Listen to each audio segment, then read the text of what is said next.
Left of the box.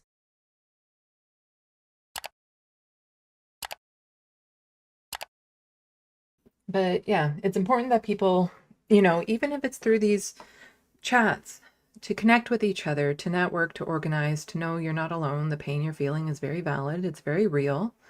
There's nothing smug about it. There's going to be people on the right pointing and laughing and stuff. And meanwhile, it's partly it to mask their own pain because they're going to be feeling it. Because even if you look at the right wingers that have the money and the power, your Ben Shapiro, Charlie Kirk, they're not happy people.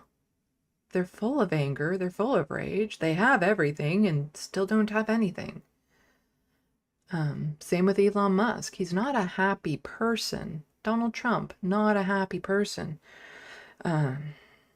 But, a lot of them will point at, the liberal tears, oh no, and laugh and stuff because a lot of this is just to own the libs. But also for a lot of people who voted, it's not about owning the libs. It's not about anything really, because there's so voter information. What is it? People just don't know what's going on. They're not plugged in. They don't know what's going on. They hear a catchphrase. They hear a line because they don't watch all of the things. Like, it's so easy for us who are probably in the sandbox right now and watching and whatnot to think, how could you do this? How could you do this to yourself? You're voting against your own best interests, and we know this, we know this. But we're so focused in our bubble. Like, it took me till high school, believe it or not, for me to actually really understand that there are people who believe the things in the Bible, like believe the flood happened, that we started from two people.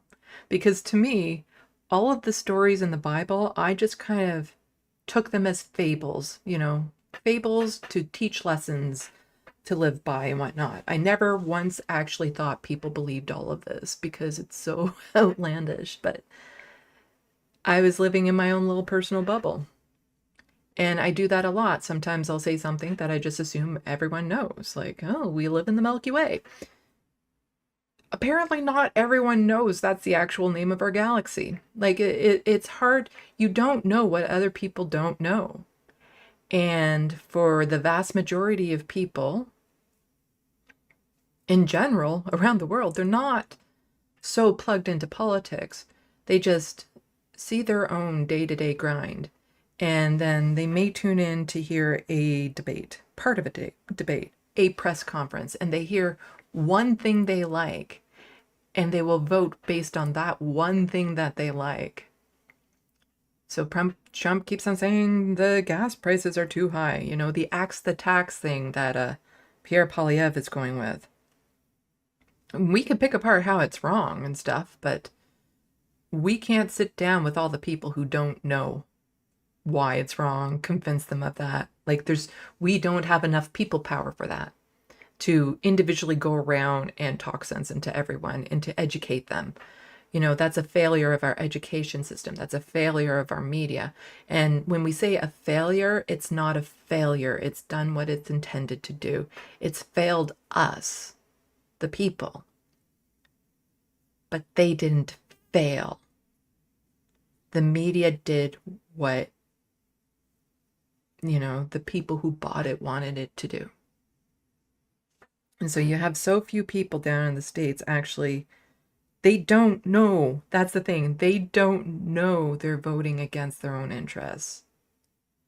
And so to get mad at them and say that they somehow deserve this is cruel, because they're going to suffer too. They're going to suffer too. And of course they might not suffer as much as some people, queer folks, people who care about their reproductive rights and all that sort of stuff, but they're still going to suffer. And the goal is to minimize all suffering, regardless of the person, even if the person who is suffering is a douchebag. Ideally, I don't want them to suffer. Because the flip side is a lot of people became these horrible douchebags because of the suffering they've already been through. So ideally, you want them to stop suffering so that they can heal.